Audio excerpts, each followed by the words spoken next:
Awesome. All right. So welcome all of y'all. I think something that before we get started too much into this, if you all want to sort of follow along and sort of do some of the things that I'm doing as I'm doing them, I think that might be helpful. I think that might also be sort of one of the easier ways to get familiar with something that's going on. And then if we're having like tech trouble, like if I do something and you're like, hey, Brandon, how do I do that? I can't do that. You should definitely feel free to say something so that either myself or one of the other lab leaders in here can sort of help you navigate that thing, because online debate can be confusing, and then of course there are likely to be technical issues. So yeah, chat, say something. If you're just having general questions about something I've said, something another lab leader has said about this online debating stuff, feel free to also jump in, because I am more than happy to pause and answer your question. Cool.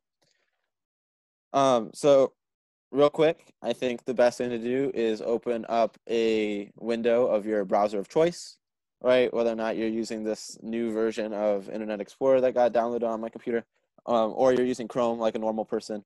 Whatever you enjoy the most, like feel free to open one of those up, and then we can sort of get started.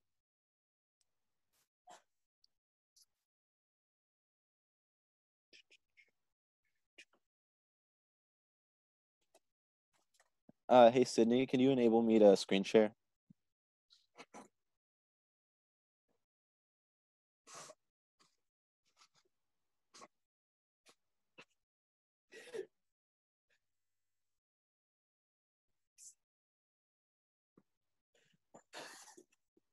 Can you screen share now?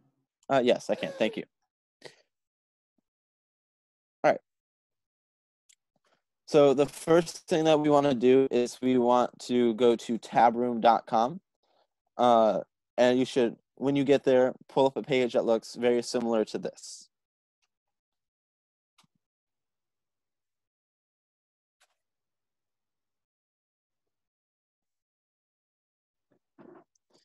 Give everyone a second to sort of do that.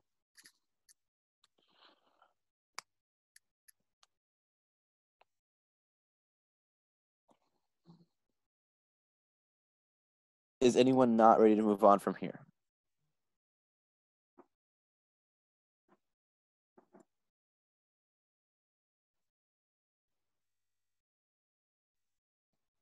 All right.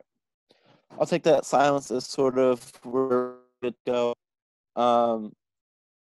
So the first thing that you should recognize about this page is that you might not have this. You probably definitely won't have this email. But something that you should be able to do is either log in or sign up for a tabroom.com account. I think this is probably something that's one, I don't think is necessarily mandatory to do, but I do think it is super, super helpful going forward throughout the rest of the season. Being able to have a Tabroom account is going to be able to let you get your pairings directly emailed and or texted to you if that's how you want to get them. It also allows you allows you to go back and view your old rounds at an easier extent. So like your past tournaments, view your speaker awards easier. All those sorts of things are easier with a Tabroom account.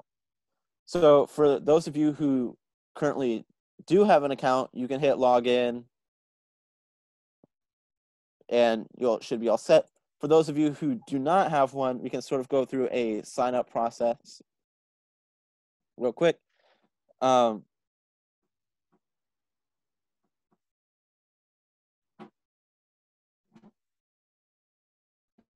So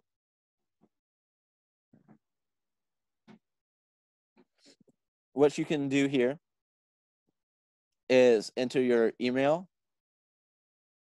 name,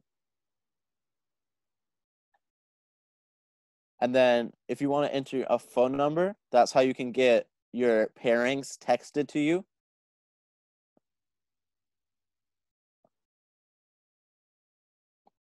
But if you do not want to add your phone number, right, there's no star right here. That's not required. Right. But you do need to enter email, name, and a password.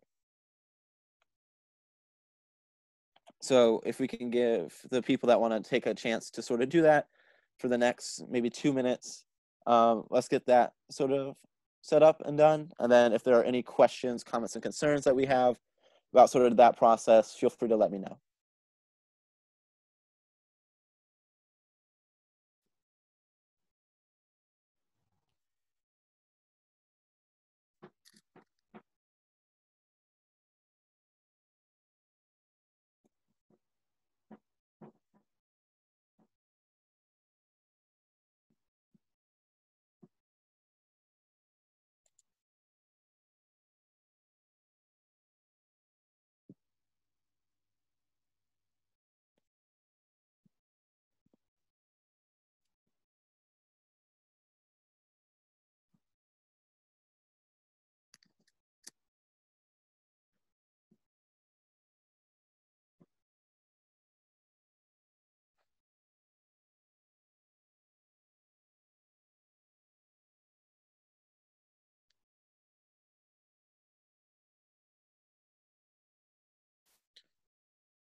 I have a question. Yes. So I'm trying to link my account to myself, and it has two options. I can link it to DUDL or to my school. Which should I choose, or does it matter? I would think that your school version is probably the best one.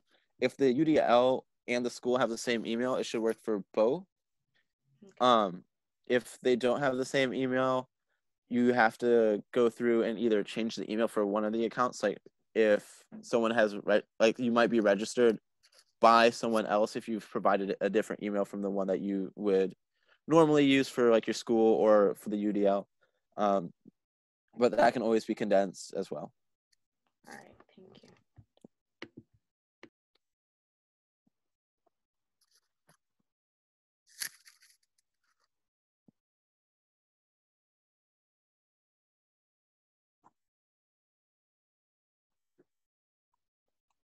That was a good question. Is everyone that's following along sort of through this step good? And are there people that have questions, comments, concerns, stuff isn't working out for you? I don't want to move on if someone's still trying to get through this stuff, and I don't want to leave anyone behind.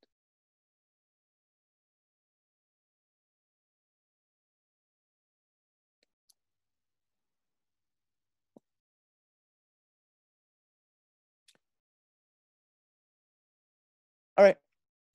If that is good for everyone,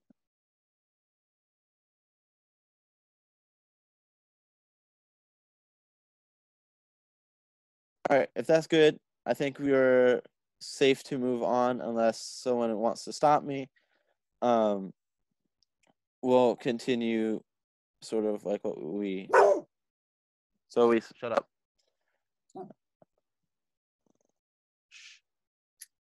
Sorry. So after you sort of have an account, you'll be able to log in. So sort of what this might look like for you, if you click on your account profile, you'll be brought to a page. You won't have this, right? Because I'm also a coach.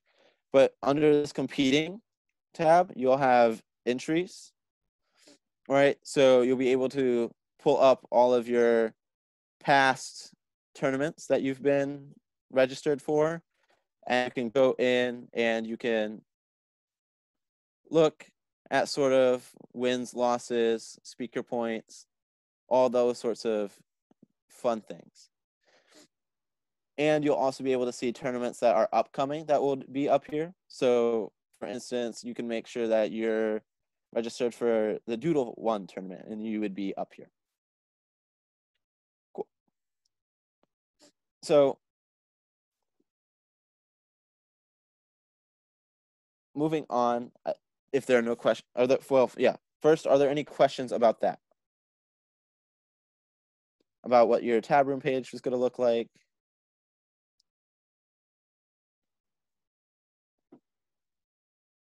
Cool. All right. So there are a few other ways that if you're not willing or don't want to sort of create a tab room account right now, or even if you do and you're having trouble finding some stuff,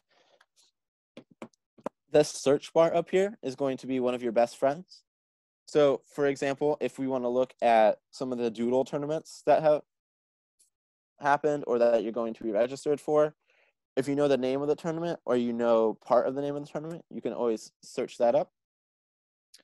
So if you type in DUDL and hit that search, we're going to look at this tournament right here.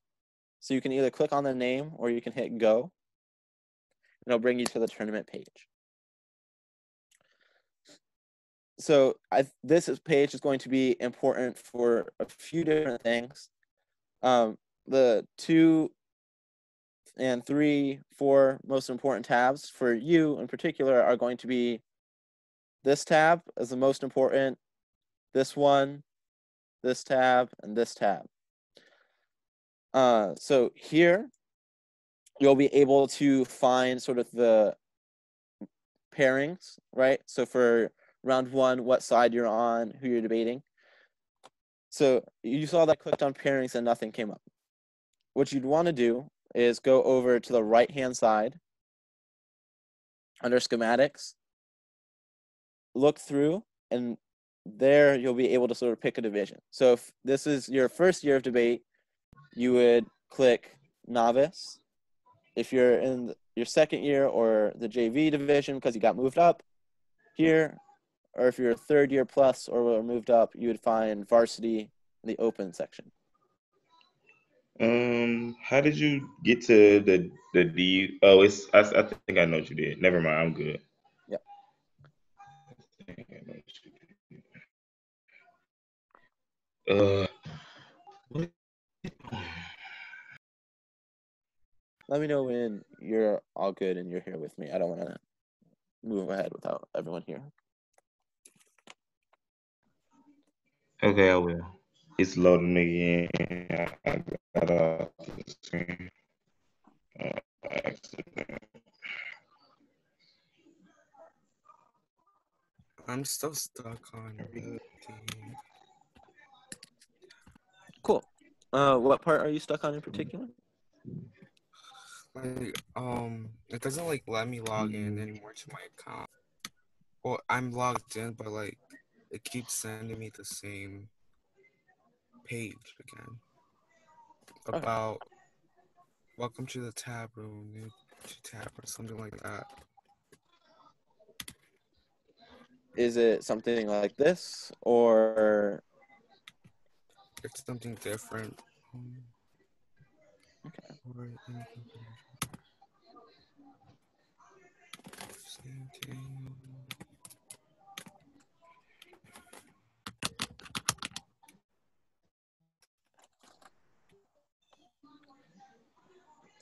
So the page that it's taking you to, is it after you sort of click like your profile name or? It's still sent like it's sending me to like your first name, last name, and all that again. And I'm saving everything, but like it keeps doing it again. So you're like at this page, right? You type it in, and then it sends you to the welcome to tab room thing. Yeah. Okay.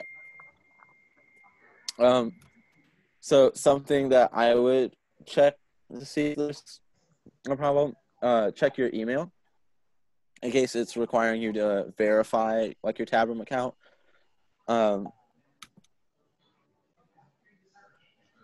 But if it is showing you as being logged in here, I think you might be able to just hit this home button and it might take you back to sort of where you need to be. Oh, okay. Okay, yeah. Okay. Got it. Yep, now I got it.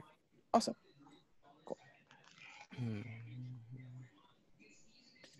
And usually in order to claim an affiliation with a team, you can try to affiliate with a certain program, but it usually requires for your coach to authorize you as a member of that team. So if your account is sort of saying it's pending on whether or not you're associated with a particular program, that's probably pending on your coach's end. Oh, okay. Yeah. Cool. So that's a good question. Who else is having tech problems?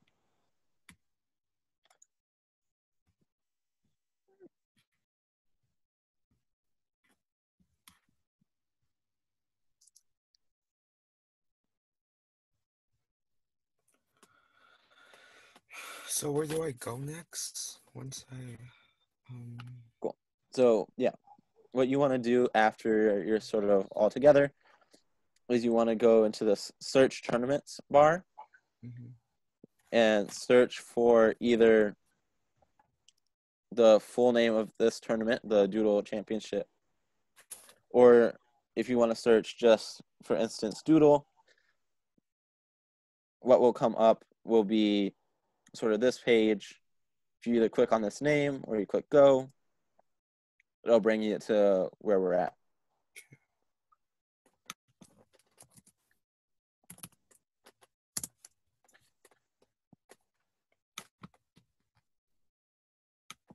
Okay, got it. Awesome. All right, so under pairings, what we're going to do is we're going to look at an open round. So if you hit on the right with this drop-down arrow that says schematics, hit policy open, and it should bring you to sort of this page.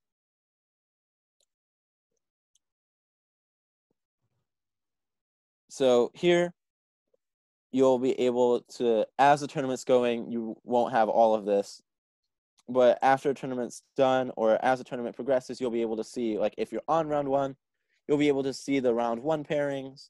If you're on round two, you'll be able to see the round two pairings, right? So this is going to be helpful for you if you're looking as to who you are debating, right? If I'm this U prep team, I know that I'm going to be affirmative up here.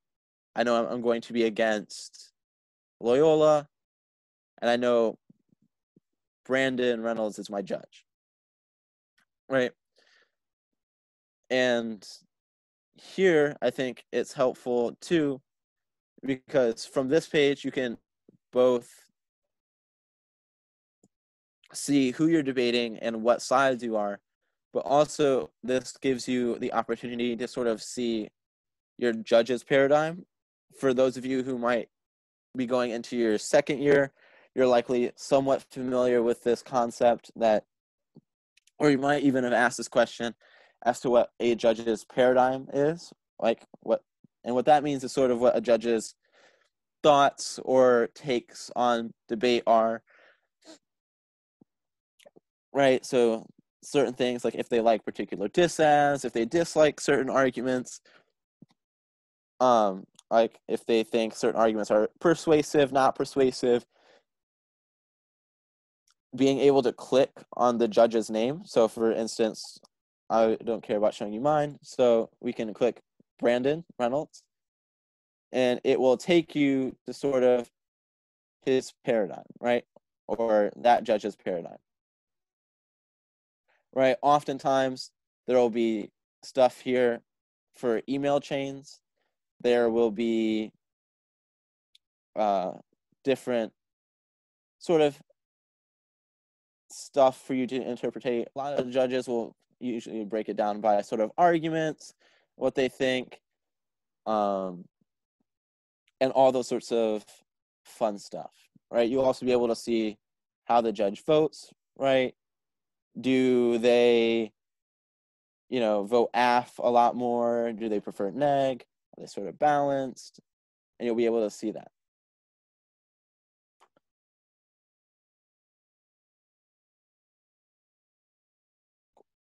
Another way in which you can sort of check your judge, or maybe another judge that you have, is if you go over here to Judges tab, and then you hit Judge List on the right-hand side.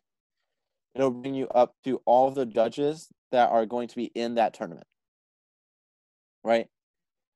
All the judges, one of these like little boxes next to them, sort of has that description of a paradigm. You can either click on their name, or you can click on this box to the side, and that should sort of give you an insight onto some of the judges' thoughts in the debate.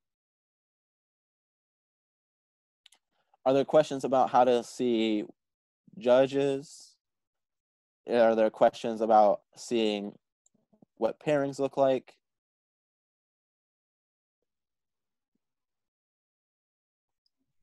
Brandon, what does live updates mean? Live updates. So, for instance, that's a good question. So live updates, if you sign up for live updates, you're able to, when pairings get sent out, you can see the sides and where and who that team is debating against. So for instance, since I help coach the Detroit School of Arts, whenever a tournament happens, I sign up for that school so I can get all of my debaters' information. Or if you want to follow like a particular team, right, you can always click on their name. Or if you want to follow an entire school, you can do that too. I do believe, however, you need a Tabroom account in order to get access to follow a team, right? Because you need that email for them to sort of send those pairings and send that information to you.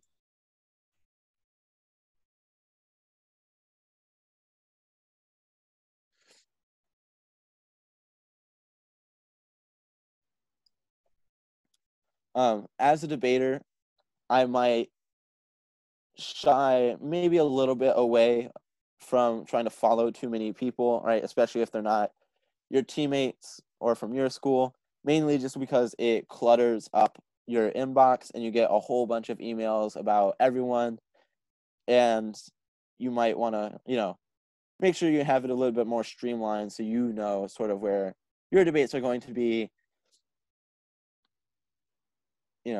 and it helps sort of give you a little bit more clarity than maybe being able to follow every school, which might be a little bit of an overload.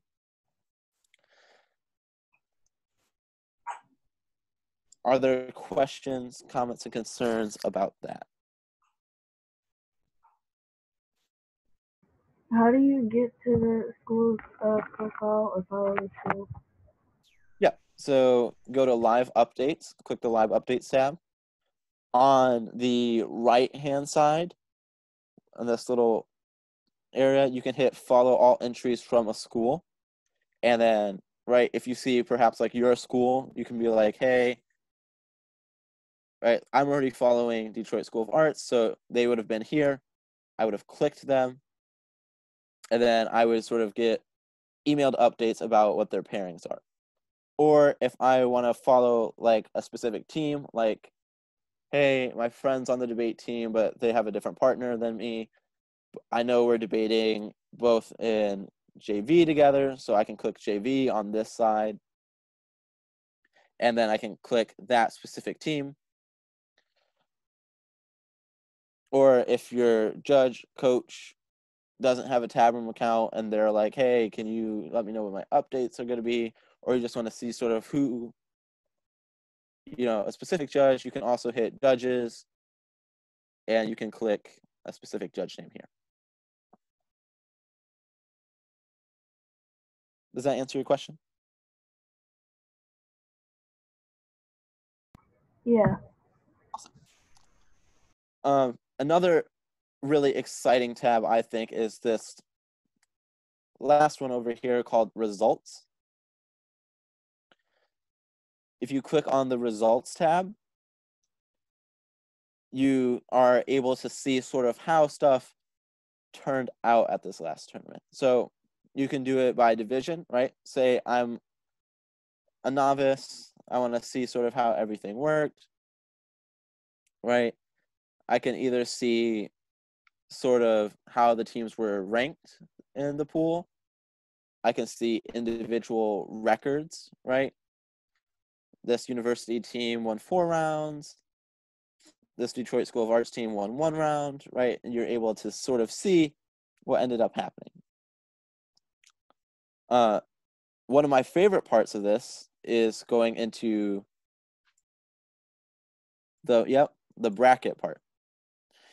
The bracket part allows you to sort of see what happens after the prelim rounds, right? So for those of you who are familiar with sports, you might sort of understand how I'm going to make this analogy, but at a debate tournament, the first few rounds are what you would consider a regular season, right? And then based off that regular season, you get into elimination rounds, which are more or less considered like playoffs, right? So sometimes they'll break 4 teams like they did in this instance, in which case you'll be able to see sort of how these debates end up lining up. Sort of similar to a March Madness bracket, or sometimes they'll do partial semis or partial quarters. You might break 6 teams. You might get sort of like a little NFL bracket action going on there.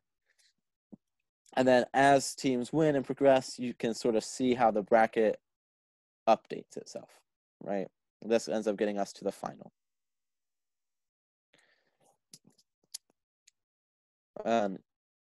If you can also go to all the other divisions and sort of look how that ends up turning out. So for example, if you want to look at the bracket for like the varsity debaters, you want to see who's doing what there. All right, for instance, here we can see that both of the university teams ended up winning, and they went to, or UPrep teams ended up winning, and they both made it to the finals at this tournament.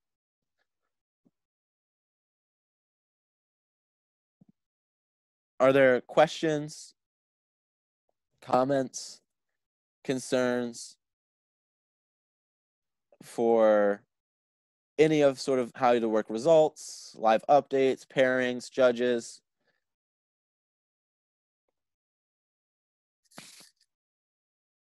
No. Awesome. Before a tournament begins, this other tab, I think that's going to be helpful for you. Okay. It's sort of the entries part. It just allows you to see sort of like who is in that pool, like who your future competitors will be. All right. So I think that's if everyone is good and there are no more questions, I think we're sort of ready to move on to the next part. Are there questions?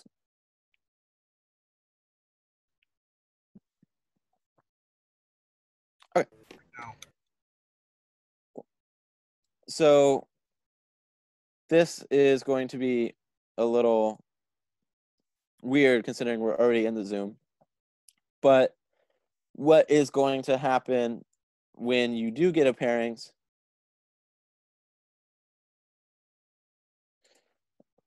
is you'll probably also get your Zoom link, right? What time your round is supposed to start. And then from there, right, you can go to your Zoom room and get there. So the few things that I want to talk about here are perhaps some of the expectations and everything that'll have to go on. So the first thing that I think is important to do is go to your email, right? Especially if you're like the affirmative team. and you're going to want to be able to build an email chain, right? So what this looks like is being able to hit compose. Come on.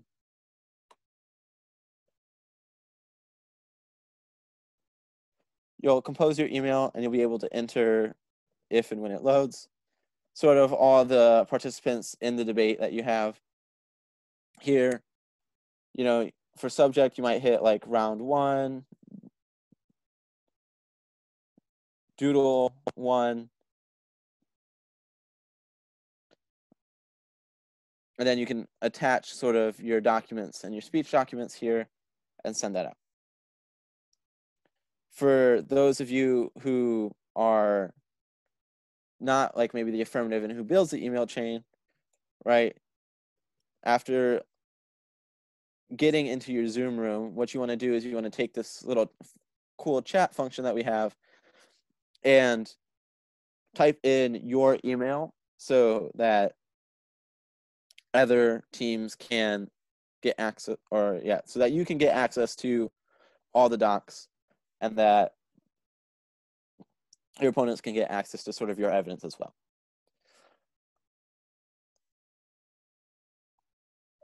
So that should be sort of the first thing that you want to do when you get into your actual round in Zoom room. What you do after you sort of get into the Zoom room is there are a few, I think, etiquette things that are, I think, slowly evolving, but based off of what I have experienced from some of the camps. And Sydney's more than welcome. Sydney and Darcel are more than welcome to include sort of what their experience has been. From what I can sort of gather is that when we're in the Zoom for our debate, is that the debaters will keep their cameras on, right? So, for instance, even if I'm not necessarily speaking, the sort of reason as to like why there's been like, at least on my end, people pushing for cameras to stay on is so that one, it sort of feels more like a debate, right? Because even like if you're not speaking, I know I've done this in the past. If you think the other team is making like a really silly argument, right, you might have like, like, huh, right? You might have a face that looks like, yo, what are they saying? Right, and if the judge is watching the Zoom, right, you sort of want them to be able to pick up on that reaction, like, hey, you think this is silly as well, right? You sort of also want to be able to tell, right, and read the facial expressions, and you still want to have that communicative aspect of the debate as well. While it's also like not as a nice thing, I think it also like makes teams feel a little bit better about like any potential cheating happening, right? You can sort of see that, there's not somebody else typing up their speech for them or like giving the other team direct help. So I think that's sort of one of the etiquette things. The other thing is that if you are not speaking in that debate, that even if your camera is on, the mic should not be on, right? You want to cut back on any sort of, I think like we're all doing pretty good here, but you want to cut back on any sort of extra feedback or background noise that might interrupt the speech or make it harder to deliver. So the last sort of thing I think that's really important to know about how to debate is that you have to prep, right? Debate is a partnership activity. And how do you prep, right? Like if I'm not in the same room as my partner, right, and we're in different spaces, how am I able to communicate with them? How are we able to talk? How are we able to sort of prepare for our speeches, even though that we're sort of far apart and we might not be together?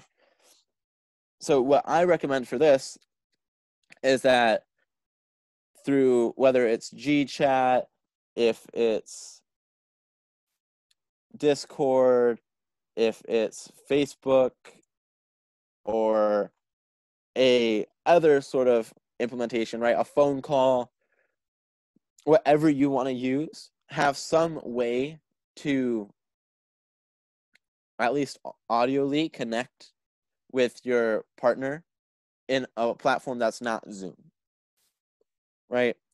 That way you're able to directly sort of be able to still have that talking with them during prep without sort of having your opponents able to hear all the things that you might be prepping for. Hey, Brandon, I don't want to interject, but I would add to that if you don't mind. Yeah, go ahead. Yeah, I was going to say, like, you definitely can use different mediums to be able to communicate. But just like on Zoom, there's breakout rooms. So those can be set up prior to the round where during prep, y'all can go to the breakout rooms. And the other teams or anybody else obviously won't be able to hear you. And then you can go back once prep is over and just have the judge be the host so that if prep stops or they run over, they can automatically go into the room and let them know their time is up or like something like that. But either that, chatting, where you have private messages on the chat, just like you can in Zoom, or you can directly message people. But then also, obviously, you can just like mute your phones. I mean, mute your Zoom, and then you can just like call somebody or something, right? Yep. Yeah, I agree, Sid. I know that would not be automatic. Like, presumably, that breakout rooms will always be a medium. I was just saying, like, in terms of like Zoom, that can be something they can use. But I agree, though.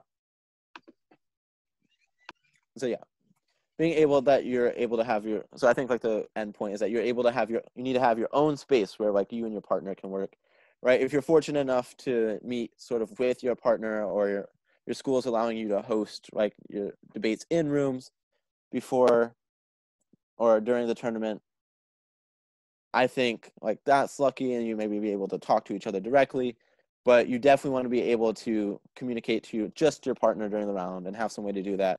Right, because debate's a partnership activity. You're there to help each other. Feel free to help each other. Cool. Are there sort of questions, comments, or concerns that we might have about how like a Zoom debate would work? I know that later we'll be watching sort of a demo debate on Zoom, so you can see how that's going to sort of shake out together. And then I also know that we'll get some practice before like the regular season, so we might be able to work out any bugs or anything that's happening there. But in the meantime, what are y'all's questions, concerns?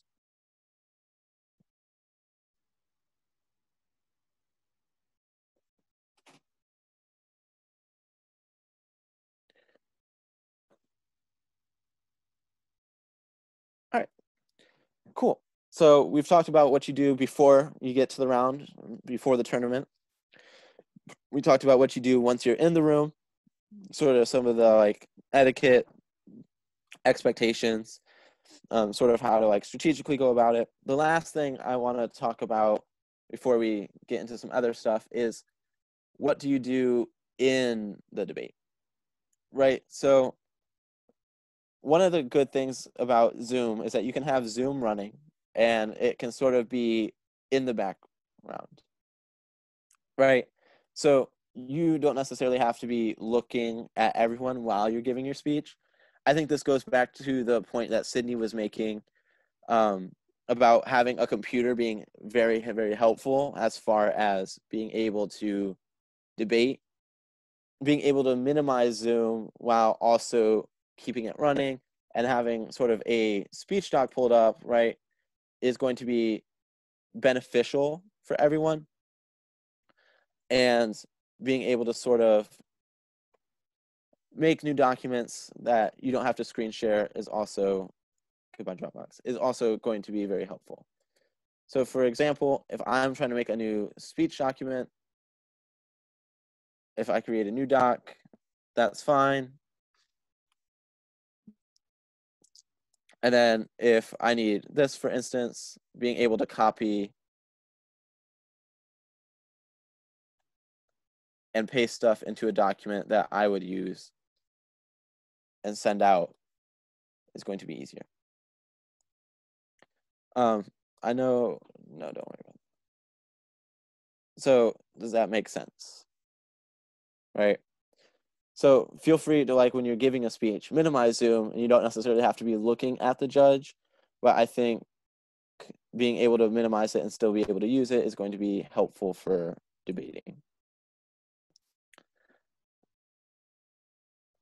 And so the last thing I want to talk about before we like go to how to find and understanding some of the evidence and like tech stuff that we'll be using for the rest of the season is sort of how to begin your speech, right?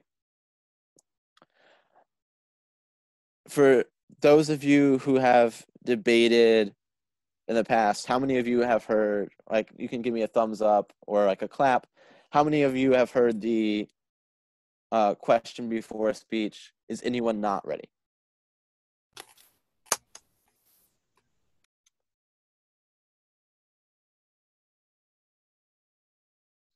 Yeah, I see at least one or a few people that have said that. So, while I think that is a fair question to ask when we're all in person, in a world where we're going to be online debating, tech is going to be an issue. People will disconnect. People have audio that doesn't work. They'll have video that won't work. I've judged a few debates, practice debates already, where I've been kicked off of my internet and subsequently knocked off the Zoom room. I've had other people get kicked off while they were giving a speech. So in this instance, I think it's important for, instead of the question, is anyone not ready? Instead, you should seek positive confirmation from everyone that they are ready. So the question is, hey, can I get a thumbs up when everyone's ready? When everyone's ready, can I get like a high five, like a wave? Or you want some sort of way to be able to tell that your opponents and your partner and the judge are all sort of ready to hear the speech, right? This does a few different things. One, it makes sure the other team has like speech docs pulled up and that they have like their flows ready. The other thing it does is it makes sure that you are also connected appropriately, right? So if you're like, for instance, you're about to speak and you're muted and, right, you ask the question, hey, is everyone ready? No one does anything for like 2 minutes, right? You might be a little like concerned, right? Then you might be able to know like, oh, hey, I was muted. Let me just unmute myself. Let me ask the question again. Okay, everyone is ready now.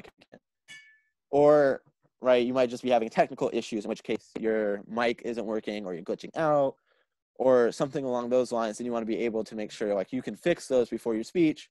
So that way you're not like 4 minutes into an 8-minute speech and then, right, no one heard anything, right? That probably wouldn't be the best position to sort of be in.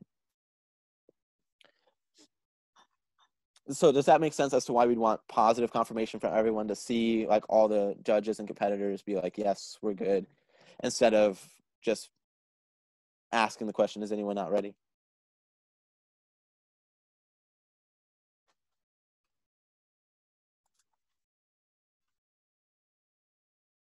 Cool.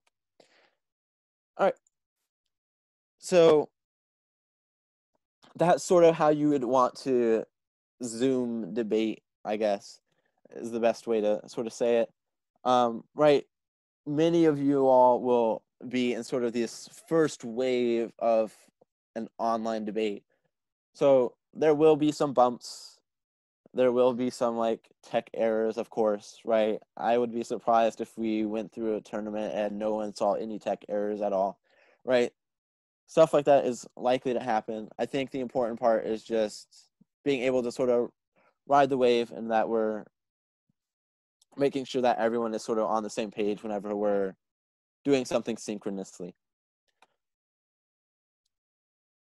If there are no more questions about any of the Zoom debate stuff, the next sort of spot that I want to go to is sort of our website for the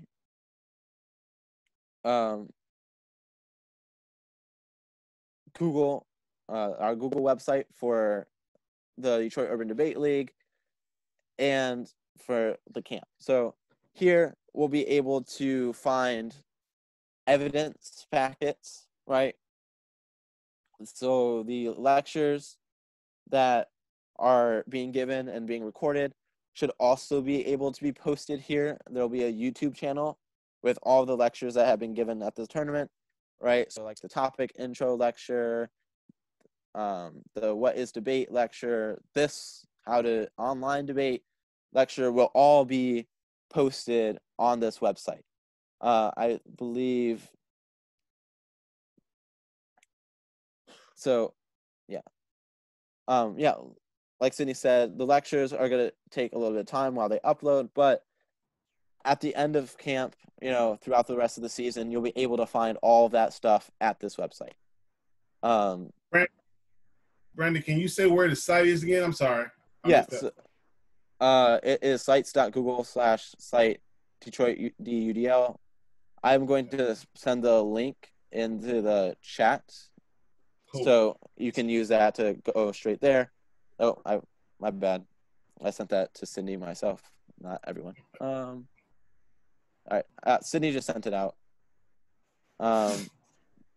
What I would do is I would bookmark this website, right? Because it's available for everyone's use the whole year, right? If you're halfway through the year, but you want to refresh, right, maybe on what the counterpoint to that lecture looked like, that will be here. If you're having debaters that join throughout the regular season and you want them to be able to experience some of these lectures or some of the instructional information that'll be up here, this is always a great resource for everyone to be able to use. So I think this should be like your place to go to whenever you're sort of looking for doodle related stuff. And there are a few different tabs that are going to be important that are up right now. First is sort of our camp lecture, our camp schedule is also up here, right? So we'll be able to see, right, what we're doing tomorrow, right, what lectures we have. And then here, there's the evidence packets.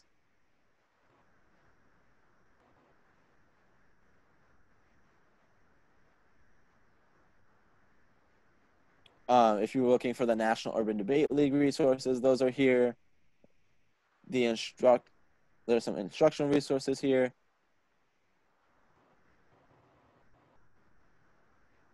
And then if you're also sort of looking for some of the faculty bios, those are also going to be on the camp page as well. So, right, if you're looking to know more about the master schedule, that's available in a PDF version for you to download. If you want to know sort of about your camp instructors, like who's working here, and you want to know maybe a little bit more about them, that is also a PDF that you can download. For example, you have JL, you have Sydney, B. Sorry, was there a question?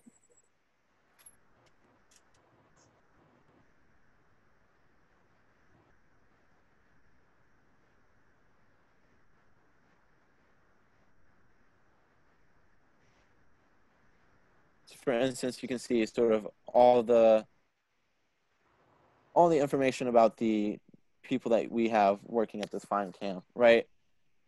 All the beautiful qualifications that we all have, they're all sort of laid out here as well.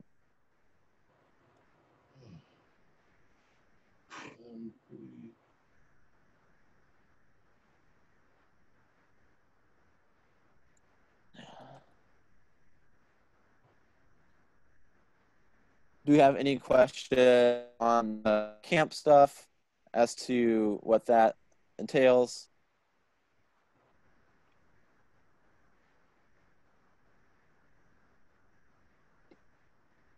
Right. All right. Awesome.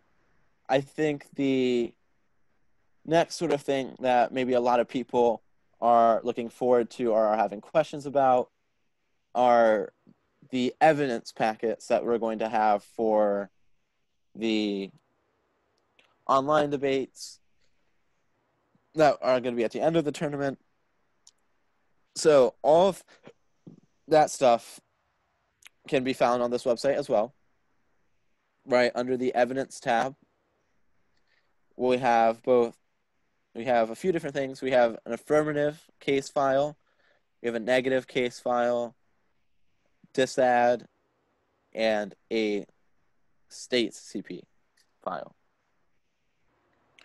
So what we're going to do now, I think this is another good follow along spot, is I'm going to download all these files and show you sort of how you might want to organize them, right? Whether or not it's a personal sort of folder or Dropbox, or whether you have a team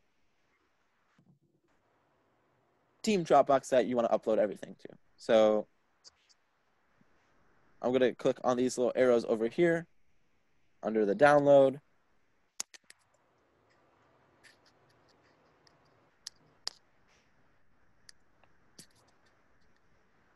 And then if you're using Chrome, you'll see them down here.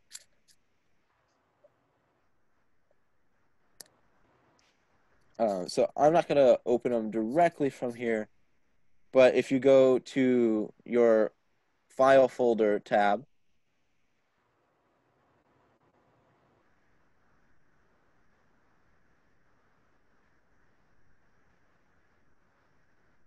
that's what I was using for that. Save someplace else. No, I don't need it.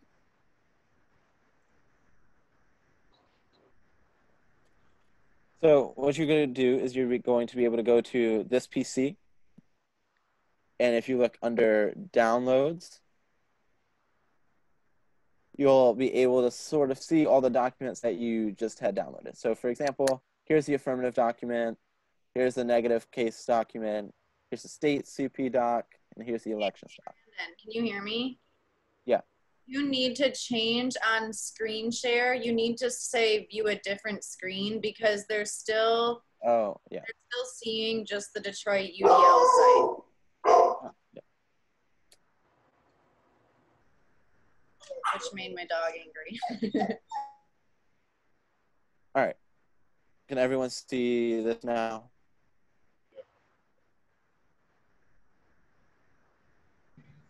Yes. Where's?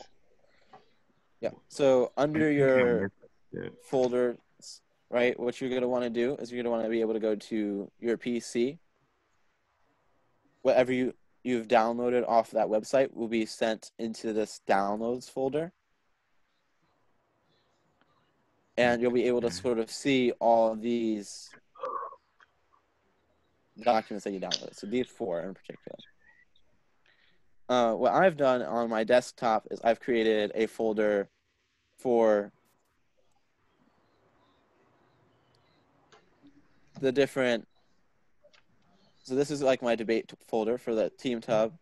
And the way I've broken down my folder is in different sections, right?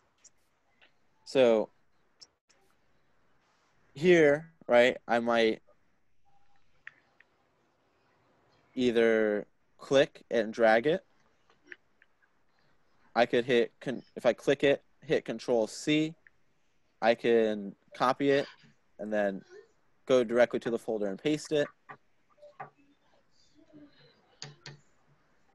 Or I can sort of drag all of them maybe into this folder, and then as I get here, go and sort them specifically.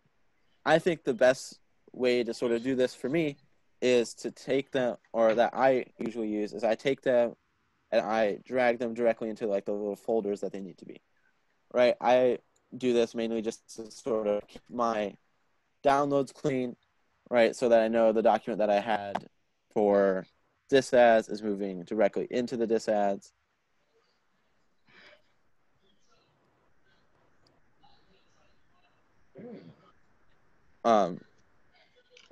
And you want to make sure that you're able to sort of use your files and be able to play with them as far as highlighting and keeping track of any like new evidence that you cut if you're in the varsity division,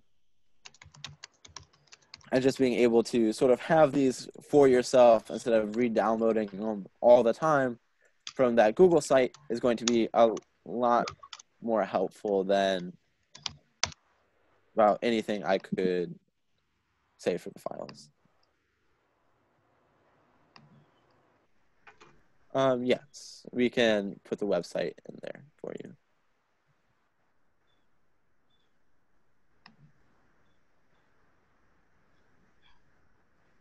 You should be able, Jalen, you should be able to also directly click on it or copy and paste it.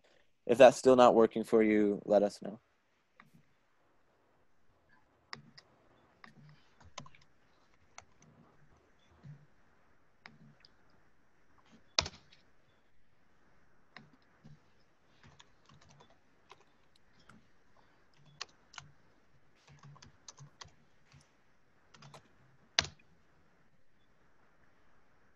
All right, awesome.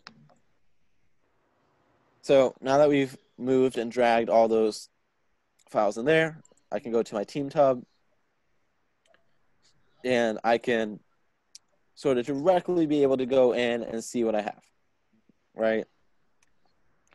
So I might want to create a new folder for this specific affirmative.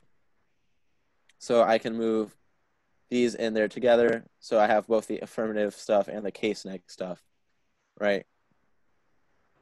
Or, right, you might want to put all your negative stuff into one folder, AF stuff. The important thing to do, however, is regardless of how you want to sort it, is that you have a sort of clean and organized sorting system for your personal files. That way you can always sort of recall anything you need, right? So if I know I'm going to have elections or I want to read the disad, right, I know where to find all my disad stuff. If I'm reading a counter plan, I know where to find all my counter plan stuff. If I'm hitting a specific affirmative, I know where the specific affirmative stuff is, right? So however you want to sort, you want to make sure that you're sorting in a way that's clean, efficient, and that you can find everything you need to at sort of the moment's notice.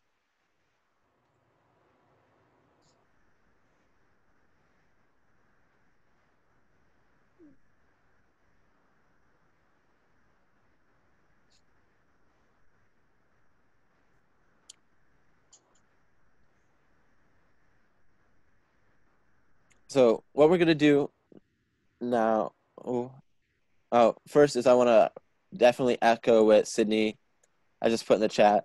Right, there will be some more evidence for the varsity division coming out, and that it's good to have an AF folder for your specific affirmative and making sure you have a negative folder for other case negs. I think that's a smart way to sort of organize it, especially as a debater, since these are more of like judge and coach files. That's sort of how I like to sort them.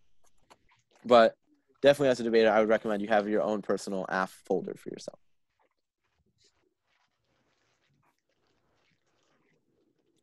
Is anyone not good to sort of look at the documents themselves?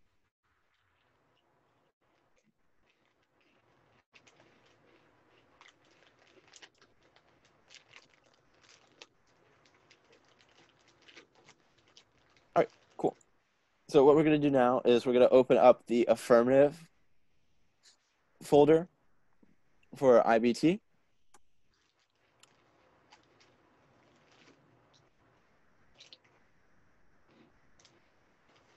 While that loads.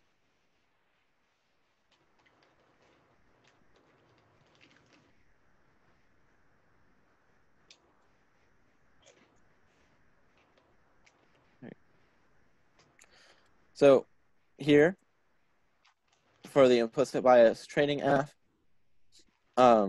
your files should have or at least this file should have a table of contents that you're easily able to find and follow all this stuff. The other helpful thing is on the left-hand side, being able to have a navigation panel.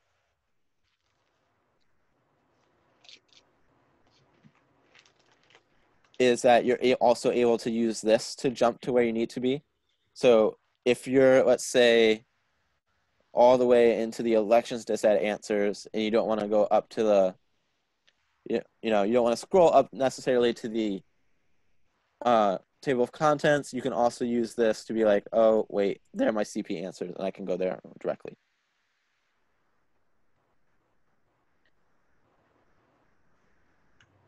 So in addition to having sort of your files here saved, another important thing that I would do is that you're able to separate the affirmative, or at least the 1AC, from the entirety of the other answers that you're going to be having as well. So here, I'll take the inherency, plan,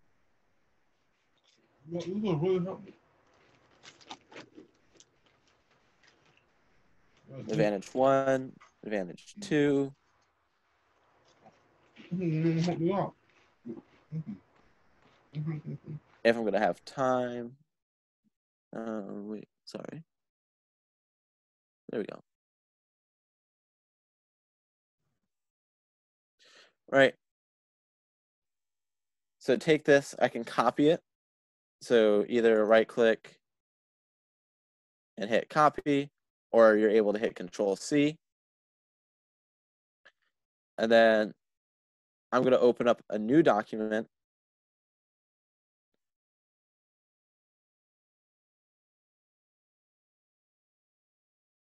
Where I can post or paste the 1AC here. And here I can create a highlighted version that I'm able to send out, right? So you might notice that all of these cards are underlined, right? But they're not highlighted. And one thing that you want to do is be able to highlight the evidence down for speed purposes, right? So that you're, one, able to get through all of this, because reading this big block of text all together is going to take some time, right? If you had to read all of these words, it's going to take you a lot longer than you would want, right? You only have 8 minutes for your speech, so you want to be able to sort of move it down into a more efficient way to deliver it. Brandon, can you hear me? Yeah. Okay, so I feel like since a lot of people have never debated, they might not know what you mean by it's underlined but not highlighted. Can you give an example, like just reading the first like 30 seconds of this affirmative? Like what would you read and what would you not read if I was giving this as a speech? Because I know that from doing this for a lot of years, it's just intuitive to us that you read the tag, the site, the card, but some debaters haven't ever seen a file before. So if I were to pull up this file, what would I read? That's a great question, and definitely something I might have just oversighted from inherent sort of experience. So the thing that you want to be reading are first, right, these sort of headings, I think, are important for the 1AC, right? On inherency. The next thing is that you want to read this sort of bold or blue sort of text. So implicit biases in officers is on the rise during the coronavirus pandemic. And then you also want to be able to read the last name of the author and the date from which the evidence was cut or published, sorry. So, right here, you might often hear a year, or you might see the month day. Usually, if it's within the last year or last few months, you'll see the month day version of the site. But the evidence is from last year or is, you know, getting up there as far as age, you might just see 2020. Or you might see 2019, 2018, 2017. That's what that means. So 422 means it was cut in April or posted in April the 22nd. So this is written by debaters or, right, this part is not something that the author has said, right? This blue part is all, you know, the masterminds behind debate, your coaches. The parts after this, right, what we call the site, right, here is the direct quote from the author, or is the actual article, post, chapter, page of the text itself. So all of this is written by CNS themselves. So on Friday, a group of 6 U.S. senators, including Kamala Harris, is all CNS's work. So here's a result from search. Thank you, Google. So if I'm going through and reading this, I would say implicit biases in officers is on the rise during the coronavirus pandemic, CNS 422. And then I would go on to say, on Friday, a group of 6 U.S. senators investigation demanding an immediate anti-bias training for law enforcement officials. And I'd continue on with just sort of the underlined and stuff. This small text stuff here is the reason why it's not underlined, and the reason why it might not be important to read in a debate is because it might be things like fluff, sort of sentences, points that don't necessarily make an argument or make the argument that you're trying to make via your piece of evidence. So not being able to read this sort of like fluff and stuff that's not pertaining to the argument you're making helps sort of with an efficiency claim, and it helps get to the point a little bit quicker. You might notice that while there is some stuff that's not underlined, or all the underlined stuff is still a lot of stuff to be reading, right? And trying to read all of this, you know, for a few pages is definitely going to, you know, be hard for you to fit within an 8-minute speech. So one way to sort of get through sort of being able to read all of this evidence and get through all the points that you want to make in a speech is that you can do sort of a second level highlighting, in which case you're able to remove some of the filler and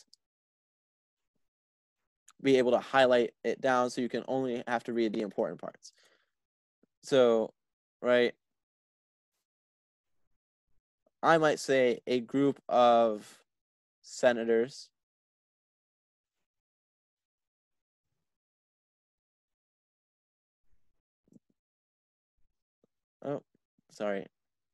demand immediate anti-bias training for law enforcement amid coronavirus. Right. So while I didn't highlight all of the underlying stuff, the sort of argument that I'm still making, or the claim I want to make, is still the same, right? On Friday, a group of 6 U.S. senators demanding immediate anti-bias training for law enforcement officials amid the coronavirus pandemic. My highlighted version is still sort of the same sentence. It's just being able to say it in less words helps with sort of that efficiency claim. So a group of senators demand immediate anti-bias training for law enforcement amid coronavirus, right? That point is still the same. So that's sort of the reason as to why you're going to want to be able to highlight it down a little bit.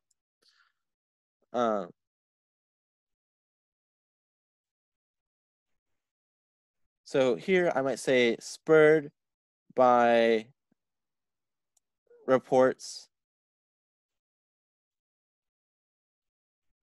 from Black men who say they were profiled, right? I might admit omit, sorry, racially, because that's potentially implied. For wearing protective masks, right? Face masks, you know, a mask is something you wear on the face, right? Maybe I don't need the word face in particular there.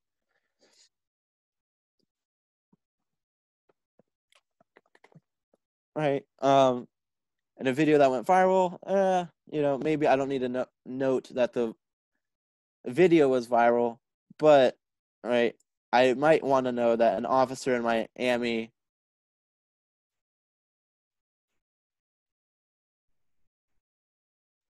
stepped out of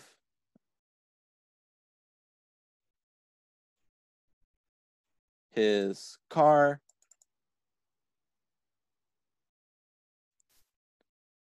to arrest a black man with a mask.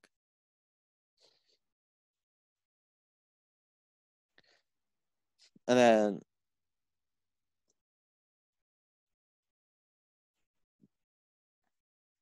the unmasked officer,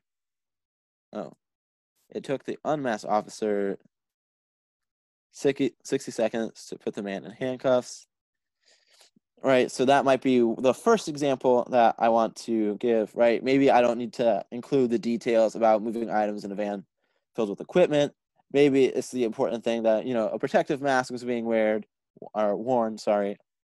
And then the unmasked officer came out and quickly put the man in handcuffs, right? Without this sort of 60 seconds might point to like, hey, there probably wasn't enough time for like any reasonable questioning or, right, any interpretation, or like there wasn't any probable cause, or, you know, there was no sort of that thought process that occurred to the officer, or, you know, interaction between this man and the officer that would have maybe clarified the situation that, you know, that wasn't, you know, detaining worthy. Right. So I might then go on to make maybe my next example and then say in Illinois, right? Maybe I don't necessarily want or need the city because I don't know where Wood River is, right? Like it doesn't seem like a big city or significant in that instance.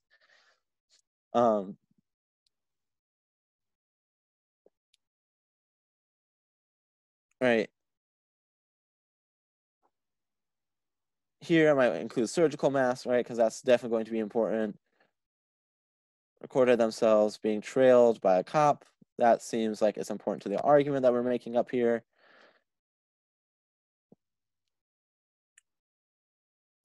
You know, who was gripping his gun.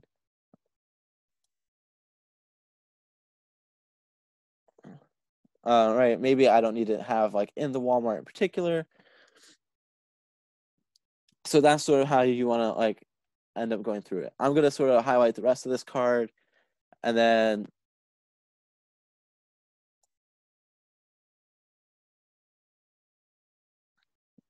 we'll go through it at the end together.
And remember that you have a lot of cards to get through. So when you're trying to pick like what Brandon's doing, Brandon has a lot of experience of sort of choosing what's important and what's not.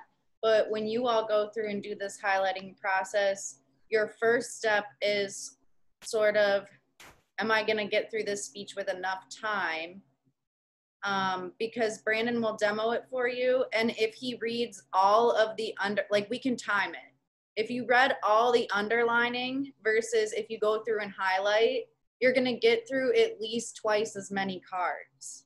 So this highlighting process, it's like you're thinking, why would I do this work now? Why would I go through extra work if there's already work done for me? But highlighting this evidence is doing work on the back end to make sure that when you debate that you're getting through more cards. So it's like training for a sport. If you do things that are going to make it easier once the game actually starts, like plan your, the way that you're going to make moves and make plays. This is part of making moves and making plays in debate, is making sure that you can read all of your evidence in an efficient amount of time. And so Brandon going through all these steps, like some of you might be thinking like, well, I could just click the file from the Detroit Urban Debate League website and then just pull it up and read from there. Like, why do I need to go through all this hassle to copy it to my computer, make my own copy and highlight it? It's because if you're trying to win, you're going to want to read more cards. And the people who are going to be the people who start winning tournaments, getting to go up into varsity, or get recruited onto college debate teams, that kind of stuff, are the kids that do the extra work to get the speeches ready for debates. So now Brandon is going to sample for you all what it would be like to read a card in a debate round. And we'll have him, so you all might have heard from either being in debate or having siblings in debate something called spreading, which is when you speak fast. The goal in debate, just like the more cards you read, well, not necessarily the more cards you read, the more ahead you are, because you have to balance reading cards and making arguments. But the more arguments that you answer and put forward, the better chance you have of winning. Same thing with being, faster. If you can be clear and you can be faster in debate, it can help you get more arguments out. So I'm not going to have Brandon read the speed that he would in a college debate, because that's beyond what high school debate is. But Brandon, can you sample this, reading this card? Yeah. Right before I do that, I think Sydney's making a good point as well. Right, you might be like, but I thought debate was supposed to be like proper. I thought you were supposed to be articulate. So, right, it's the same reason why people speed read in debate. It's the same reason that people run in football. Sorry. Right. Okay. So the reason as to why you want to speed read is the same reason like you would run in football or soccer or baseball, right? Because you want to get there faster, right? It's harder to catch you. It's harder to get to you the faster you can run in football, right? That's why fast players are recruited over slow players, and same in soccer or even tennis, right? Quicker reflexes help you get to things quicker, and that's sort of why you want to develop this sort of speed complex as well, right? It's the same with other sports as well, right? It's a time activity. You only get 8 minutes. All right, so first we should time it through if I just read all the underlined stuff, and we'll see sort of how we end up with that, and then we'll compare that to the highlighted version. Brandon, before we go, I want to actually place bets on this, not like for money or anything, but looking at if Brandon were to read this whole card, everything that was underlined versus highlighted, it looks like he highlighted at least like half of the underlining is gone. So how long, you all can put this in the chat, how long do you all think it will take Brandon to read this card if he reads all of the underlining?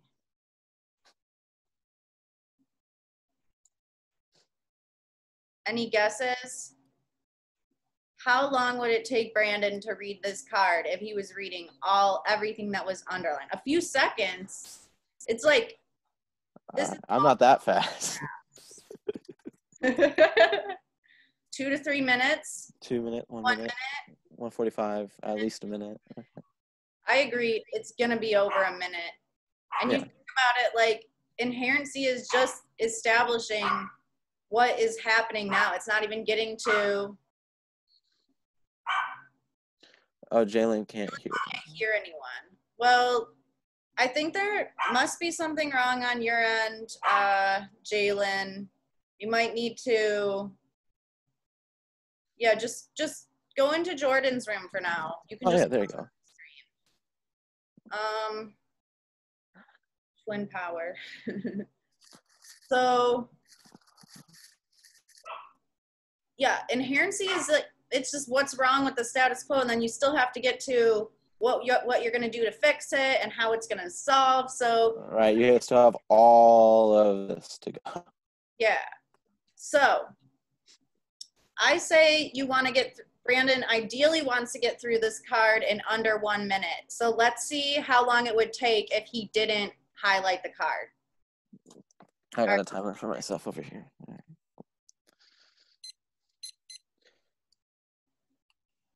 So, inherency, implicit biases in officers is on the rise during the coronavirus pandemic. CNS 422.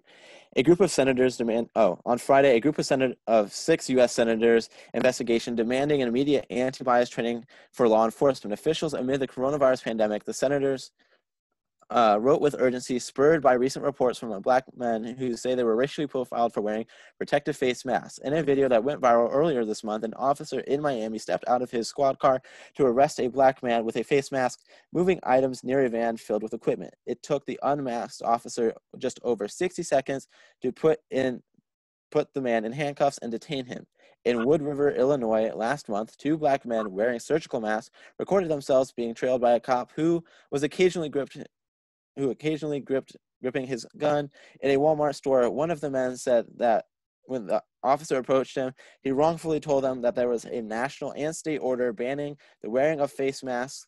The officer followed the men because he believed they were acting suspiciously. In the video, the men expressed dismay. We're being asked to leave for being safe.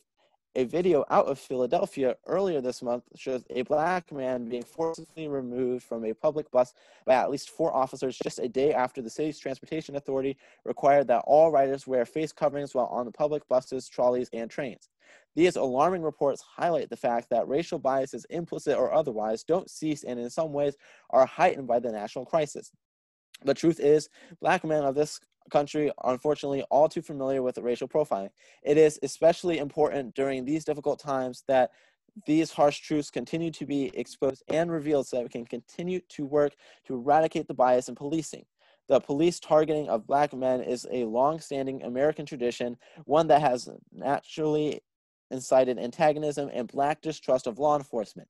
This relationship, molded by decades of unequal treatment as seen through traffic stops, wrongful arrests, officer-involved shootings, surveillance, stop and frisk, incarceration, and much more, could prove even deadlier for Black people at a time of widespread social fragility. How long did it take? So people that said about 2 minutes, you're right, it took me 2:11. All right, so that's a quarter of your speech, right? And for those of you who watch the intro to policy debate, you have inherency, harms, plan, and solvency. You really don't want inherency to take 2 minutes because you want to be able to get to what are the advantages, what are the harms, and how are we going to solve for them. So let's see if Brandon effectively completed what we thought would be the task of getting to this card in under 1 minute if he just reads the highlighting and not the underline. Inherency, implicit biases in officers is on the rise during the coronavirus pandemic. CNS 422. A group of senators demand immediate anti-bias training for law enforcement amid coronavirus, spurred by reports from Black men who say that they were profiled for wearing protective masks. An officer in Miami stepped out of his car to arrest a Black man with a mask. It took unmasked officer 60 seconds to put the man in handcuffs.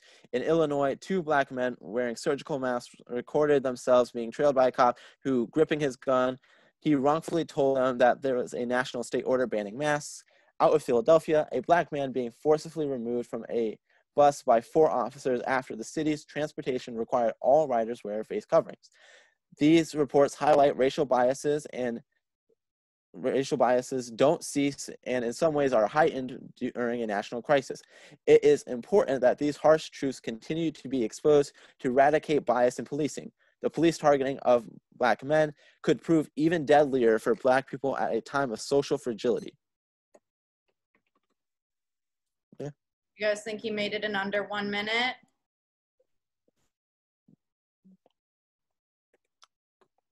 $45 seconds. How long was that, Brandon? That was just under a minute, so like about 50-ish seconds. Awesome, good guess. All right, so you all can see it's really important to highlight your evidence, to make copies of your evidence on your computer. And so for those of you who are varsity, you can start, you already sort of know what a file looks like, you could start highlighting it. For those of you who are novice, if you aren't feeling too tired, you could start trying to highlight a 1AC, but we will have a 1AC document for the 1AC and 1NC document for the novices for your practice rounds.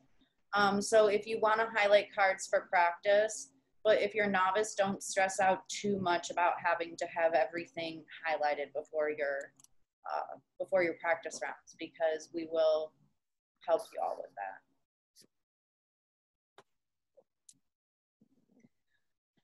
Thank you, Brandon. That was very helpful. I feel like he covered a lot, including really important things on Tabroom, how to use tabroom.com, the Google site. Those things are not just things like that we're making you learn just because you're at this camp. Those are things that if you're gonna compete in the league throughout the year, we're gonna post more evidence there throughout the year for novice and for varsity. We're gonna post more lectures beyond just what was at this camp. So for example, Ashton and I gave a lecture on race in the criminal justice system for the Michigan camp, and we're gonna share that with you all. I gave a lecture on Foucauldian theories of crime. We have sub-lectures on the subtopics of forensic science and policing and sentencing. So we have a lot of good resources for y'all to put up on that page. That will be something that we'll send the email out to you and your coaches. It will be something that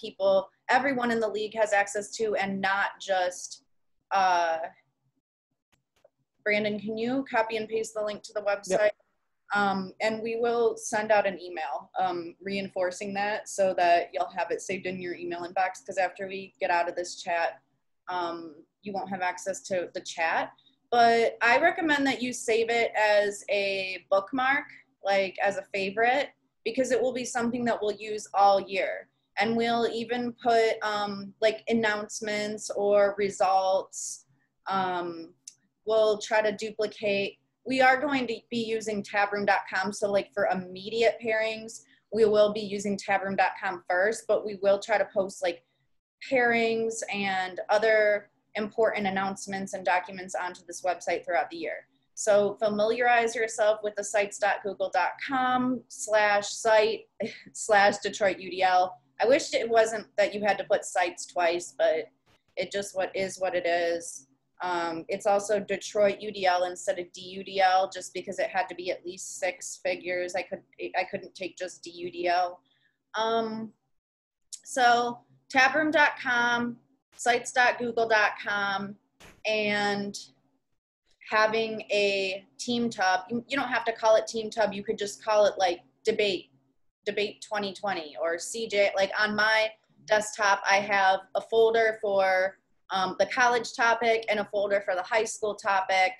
And then we also have drop boxes for our evidence. But we will use, these 3 things are really good advice. Does anybody have any questions for Brandon or for the camp in general about this page? I wanted to add a couple things. I think Brandon did a marvelous job in 90 minutes comprehensively dealing with the subject of paperless and online debating. And I think it was very, very fine. I do want to mention a couple of things. First, like Sydney indicated, if you have time now or this evening, take a look at the files, especially the affirmative and negative files, and see, even though the evidence might seem to you to be pretty strong, what you can find are potential flaws in the evidence that you could, for example, if you were debating, reveal in cross-examination, or analytical, that is, arguments without evidence that attack your opponent's evidence that you could make. The second thing I want to mention is that there's certain, I guess, equipment you can use when you do online practices and online debating. Some of you like to play video games online a lot. If you have a gamer's headset, I don't know how much they cost because I'm not much of a gamer, but they may cost between $20 or $30 with a microphone. If you have those, I would certainly see if they work for online debating. The second thing that I think is important, in addition to some kind of device other than a phone, is something that you probably haven't heard much of lately. It's called an Ethernet cord. You know, some of you have already had problems with your internet going in and out. We had one student, I think it was Daniel, who said every time it rains, Comcast cuts in and out. If you have what's called an Ethernet cord, this will allow you to hook up your computer in a way that it's far less likely that the internet will cut in and out if you just rely on Wi-Fi. So the two things I would see if you have in your homes right now, and if you don't, talk to your coaches, because we'll take another survey of your coaches and we'll see if we can get some folks to supply things like gamer headsets with a microphone or Ethernet cord, especially if you have to debate from home and people are, you know, you have other people in the house who want to use it. You may want a dedicated Ethernet cord just for debate. So those kind of equipment issues. There are other equipment issues like a second monitor or screen that at this point I wouldn't worry about. They're pretty costly, okay? But there are lectures which advocate them. Focus on a headset with a microphone and an Ethernet cord, and I think you'll be in pretty good shape when the season starts. I feel like the gamer microphones, that's what the whole community was pushing at the beginning of this transition to online debate. But after doing 7 weeks of debate camp, I find that if you are in an area where you need a headset because it's very loud, like it's hard for you to get in a quiet space, then a gamer headset is better than having like loud background noise. But I found that the average laptop, which is just much higher quality and built to last a lot longer, has a significantly better microphone technology and quality and durability than a $25 headset, which is usually the equivalent of about a $10 pair of headphones. And I've found from the 7-week debate camp at Michigan that the gamer headsets are actually not very reliable. I think that if you have a computer like that has a built-in microphone and you can be in a relatively quiet space, I've been online teaching, online debating. I haven't used a microphone one time in the past 6 months and nobody's had a hard time hearing me. But some people prefer to have that because of noise issues in the background. I wouldn't say that a gamer headset is something that you need. And then Ethernet cord, if you're having internet issues, you should definitely try to use an Ethernet to plug in your laptop if possible. The problem with a lot of laptops is they don't have Ethernet ports anymore. And so there's not really any, like my laptops, my last 3 laptops have not had Ethernet ports. So there's that limitation on Ethernet.